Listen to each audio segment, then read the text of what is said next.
Welcome to A7FL InMotion. I am Matt Ryan, and folks, we're loading up the A7FL Station 2.5 one more time because this is the final round of the conference playoffs. That's right. It is the final round of the interdivision, interconference play.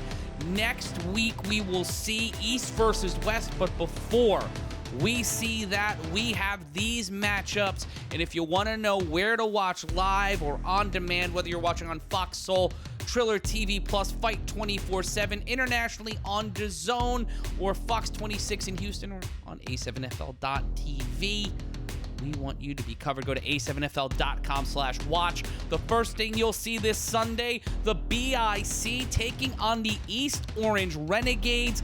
That is going to be a can't-miss matchup. We'll explain why going back to week one a little bit later on in this half hour. And another big-time rematch. The Baltimore Watchmen look for revenge, this time in Asbury Park against the Silk City Animals, the number 2 seed, looking to impress and make their way out west. Speaking of out west, the defending back-to-back A7FL champions, the undefeated Insomniacs, go up against the Vegas Gold, the team they've faced twice this season and have trounced on the path to this showdown. And our final matchup this Sunday, the 2 seed SickWidIt going up against the 3 seed out west, the Silver State Stealth, in a rematch. Can SickWidIt beat them twice? It's hard to beat a team twice in the A7FL, but SickWidIt and Kenyon Stone King look to replicate that. But let's go back to week one. BIC and the Renegades. The BIC not fully staffed. Dave Valley out a bunch of names out, but one name that showed up was Kason Campbell.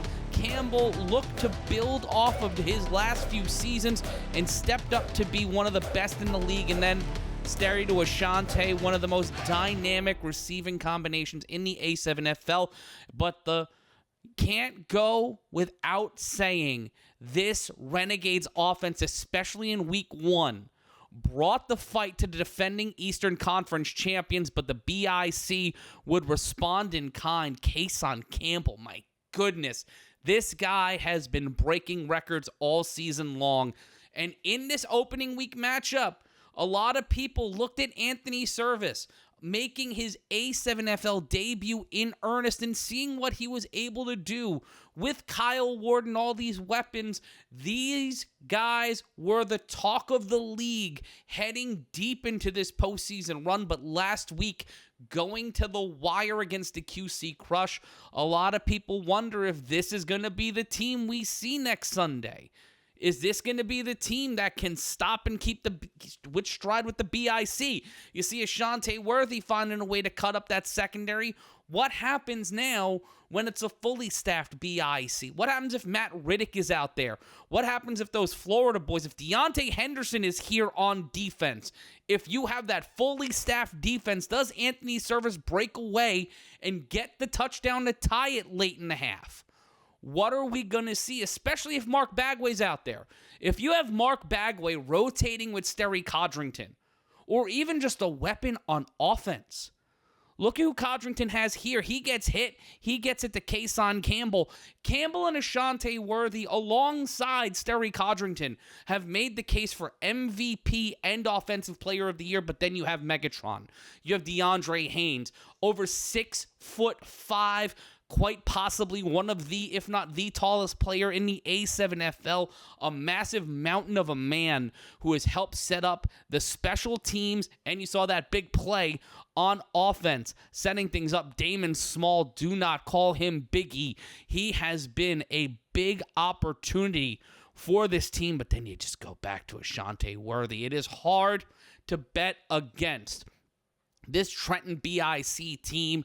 They came close to defeating the Insomniacs 1 year ago, right here on this Asbury Park Stadium goal line.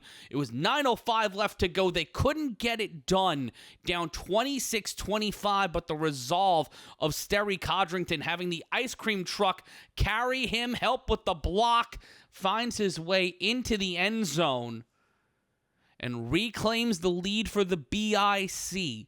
That's why it's hard to beat this team, because if Sterry, a man who's not thrown an interception this season, can't make a play to Ashante Worthy, Kason Campbell, or any other of the great weapons like Trey Cohen, he's going to find a way to break you with his legs. But right here, Damon Small, if you send him out there on the 3-on-1 return and they don't have all the bodies they need, if they don't have everything they can to stop it on the 3-on-1 return, it might be an interesting day at the office. But that shows how important Small is to this offense. He is such a dynamic player, but they've been playing Sterry Codrington more in the secondary. If you have Bagway and Henderson there and a fully healthy and staffed defensive line, can the Renegades create those opportunities?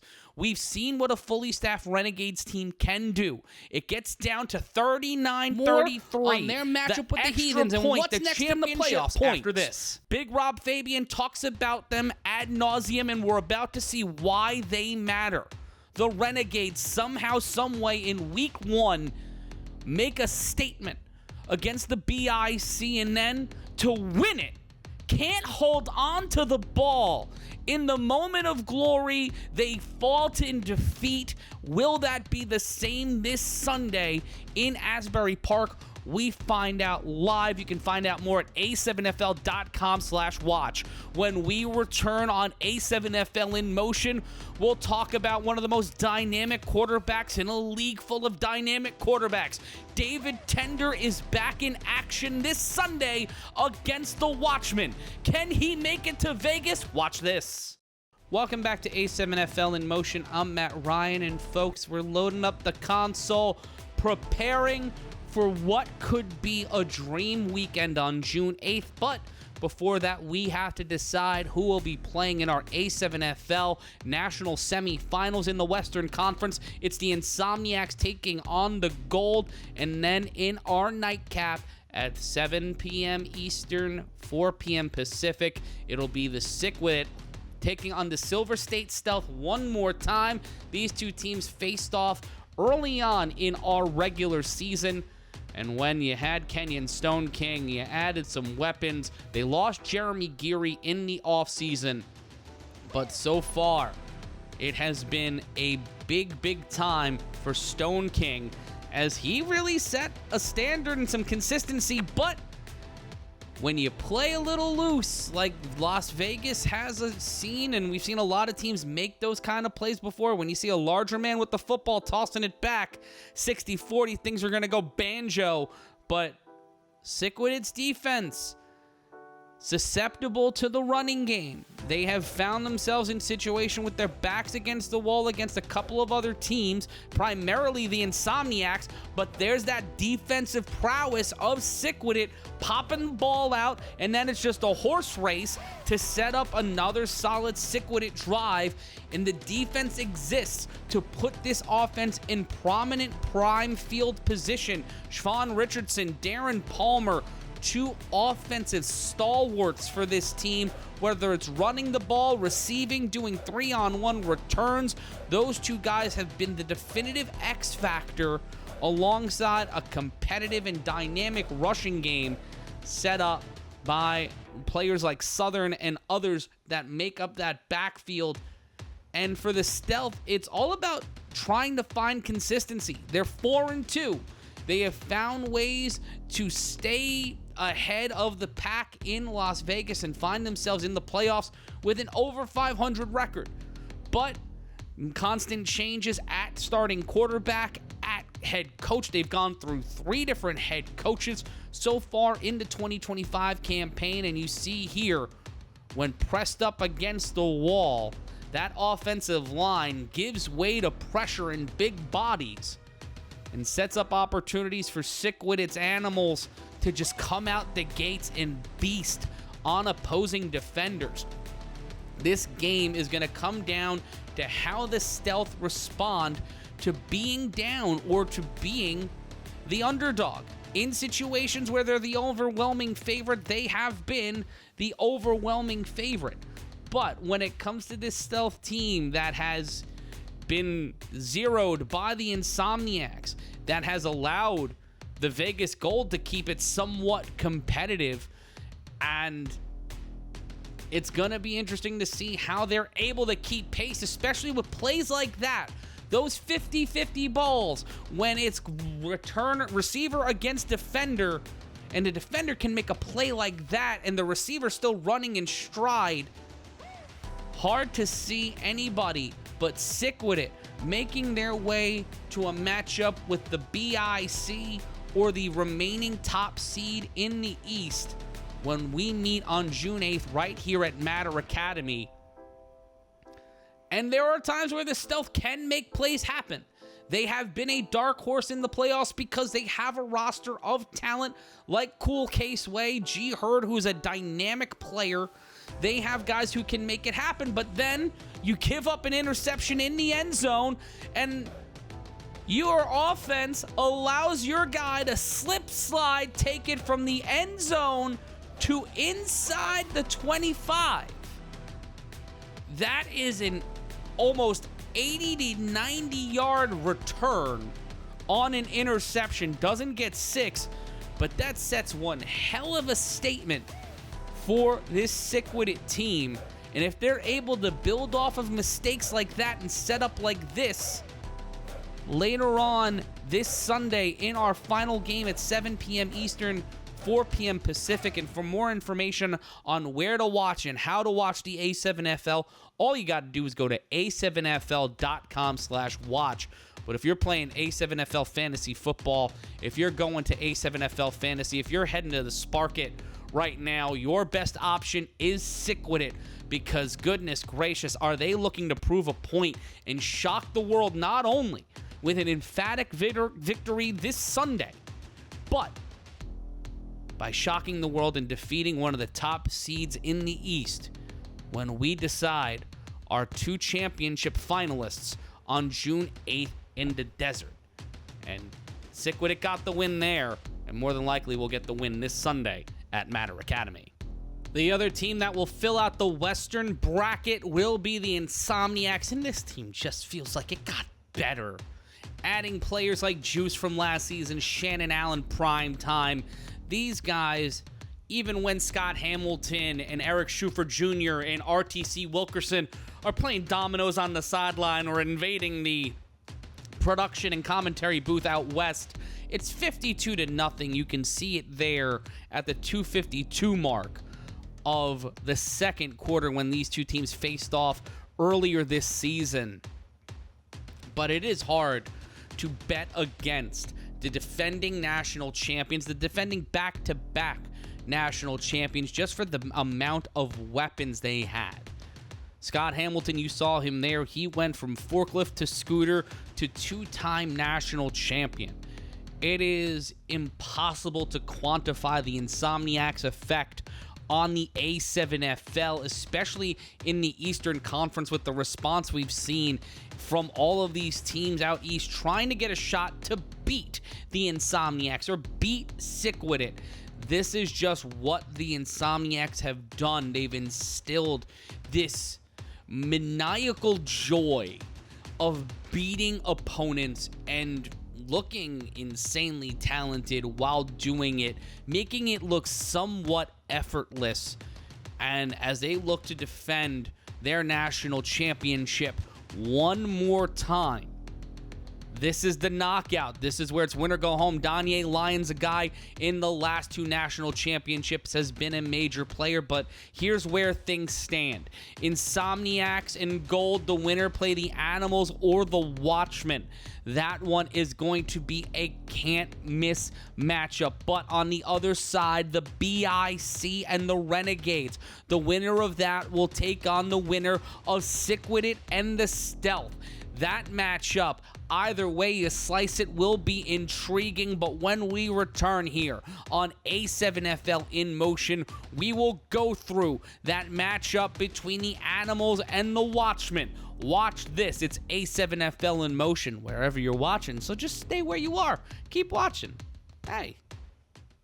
Welcome back to A7FL InMotion. I'm Matt Ryan, and we're counting down until this Sunday, when the A7FL's final 8 teams will be culled to 4, but the matchup most people have their eyes on, our national game of the week. You'll be able to watch that live. Find out how at a7fl.com/watch this Sunday in Asbury Park. The Silk City Animals, the 2 seed, will take on the Baltimore Watchmen for the 3rd straight time in the A7FL playoffs. The 3rd straight year these two teams will face off. They've only faced off 1 time this season in the A7FL, and those are the highlights we're looking at now to give you a taste of what to expect this Sunday. David Tender, a man who has led the league in rushing as a quarterback, has been a dynamic player, setting up receivers like Kasim Perry and Manny Diaz. And when you have the opportunity to break open an offense with guys like Manny Diaz, Tender has been feasting this year, along with the additions of Omari Thomas in the backfield, alongside Isaiah Gonzalez, who's been an insane tight end. And this feeling right here, Omari Thomas, the first one to put one on the board in their regular season matchup. He is so focused on this game. He has burned all of his Baltimore jerseys that he's worn in the past. He is committed to Silk City, and they were committed to the pass on that play. Kasim Perry, Rob Long, some of the names that we talked about last year but have stepped up, especially Long in the secondary. They have shaped up that secondary. The defense was a big reason why the Animals couldn't move forward last year, but shored it up with the addition of Trey Baskerville. And there you see the line, the veteran presence of a guy like John Kessler and the offensive know-how of a guy like David Tender. But we can't not talk about this Baltimore Watchmen offense. No matter if it's John Gauge Jr., Rokeem Chaney, or occasionally Carlos Crosland, they have someone who can fill different roles to be a dynamic leader behind center. Whether it's OG Buck's play calling, whether it's Ace Boogie's ability to play as a quarterback, they set up guys, much like Terrell Burks, much like Ant Mo, and much like Marcellus Pack, some of the players you'll see this Sunday. But David Tender getting on his bicycle, and that's what has made him so dangerous. He is deceptive with his speed. He can go 40 to 50 yards on a run, but he can throw the ball the same distance. So defenses have to be wary of what that man can do behind center. And then you just toss it back and you have the dynamic athletes in that flag laissez-faire style, getting it over to Kasim Perry, a guy whose name I've mentioned numerous times, but has been a definitive standout, a sleeper on this Animals offense. And you can see in this game, the Animals got the momentum, but Carlos Crosland, if he's in the secondary, he's got reach, he's got length, and he's got speed. He is a man who can create havoc on either side of the ball. And if the Baltimore Watchmen have any hope of walking out of this Sunday and taking a trip to Las Vegas, they're going to need him to be the kind of weapon that they know him to be. They are going to need every weapon on offense and defense. And as Aubrey Minor Beefy running it in, it's the ability to get Terrell Burks on defense, utilizing Ricardo Freeman, someone we haven't seen since last A7FL playoffs after what happened in Cincinnati, and just creating space, creating seams, creating those tight windows. That is what the Animals are going to need to avoid happening. And you see Crosland here just on his bicycle, able to deceive and get past IG Live Gonzalez, get past Trey Baskerville, a former DPOY in the A7FL, and a guy making a compelling case alongside Isaac Negron of the BIC, among others, for this year. But Crosland loses his shoe and is still able to make that pass in the tight window to keep it close. This is why this game's going to be the game to watch this Sunday. The level of intensity, guys like Mike Liberti, guys like John Kessler, guys like CJ, Chris Johnson, veterans in this league who have not had a chance to get past the Patterson U, get past the Trenton BIC, get past some of these other Baltimore teams like the Rare Breed or the Gators in past seasons. This is a chance for that old generation, the OGs of this league that didn't get a chance to crack a semifinal, to do it with this young core. But that Baltimore offense, one throw, one quick play, Marcellus Pack can get it in there for 6. Crosland to Pack is a dangerous combination. Two of the most dynamic athletes we've ever seen in this league looking to get their flowers in their first trip out to Vegas. But then again, Diaz and Tender, just their ability to get there on their timing, their ability to work with one another, their kinship. It's like a Pat Coburn and Quattrell Huffin. It's like a Sterian Ashante or a Sterian KK, but Crosland instead finds himself not timing the route the right way and creating a little extra chaos, not the way he would have wanted. And this is why the Animals are the favorite this Sunday in Asbury Park. And if you want to go off of pure data, the Animals have been slightly better on defense. They've given up just 8 fewer points than the Watchmen so far this season, but nearly scoring 89 points more than the Watchmen have this season. And that's going up against possibly tougher competition. The Watchmen and the Patterson U, their only face-off came in the A7FL playoffs. The Watchmen definitely had a tough go of it to play the Animals and the BIC. But the Silk City Animals, in terms of a schedule, had to go up against the BIC, the Watchmen, and the U in a 3-week span. And in that time, they beat the U 64-38, beat the Watchmen in this game 58-32, and barely walked out with a loss to the Trenton BIC, another close and controversial game with the defending Eastern Conference champions 53-51. A much different scenario than their 80-68 matchup last offseason. But Carlos Crosland, just the ability to make that play happen. This is what makes this match a toss-up. You can give the Animals all the credit, all the flowers, all the opportunities you want, but we've seen what happens in the A7FL playoffs. Wild things can happen. Chalk is the possibility, but things can break, things can happen. We've seen it the last few championships. We saw the Insomniacs come back and walk off in the championship the last 2 seasons.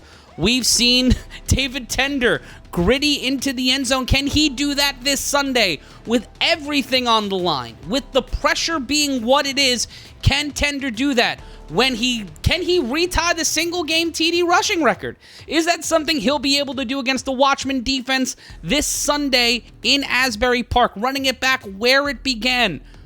But when it's the bright lights of the playoffs, and we've seen the Watchmen and the Rare Breed in Baltimore falter in the last 3 playoffs to the BIC, to the Tampa Nightcrawlers in 2023, and then not able to make it happen in 2024, going up against a very game New Jersey team that looked for revenge after neither the U or the BIC made the Eastern Conference Finals in 2023. It is going to be a changing of the guard no matter what this Sunday. Because the Watchmen, if they knock out the Animals, that re-solidifies them as one of the, if not the, second best team in the A7FL's Eastern Conference, right behind the Trenton BIC. But Baltimore is looking to claim a domain that they have not since 2018, when it was 2 Baltimore teams, the Gators and the Vikings, who made their way to the A7FL championship, the last A7FL championship to take place in Baltimore, as the Animals and the BIC and the Renegades look to have that championship game in Asbury Park, look to go for a clean sweep on June 8th. But before that, they have to go through the Watchmen and have to get out into Las Vegas. This Sunday is the biggest weekend in the history of the A7FL, bar none. There is no week to this point that has set the stage for a bigger showdown then what we will have June 8th in the desert. This is the opening course. In 2 weeks we feast, but this Sunday we snack on danger as 2 to 4 teams will find themselves on the outside looking in.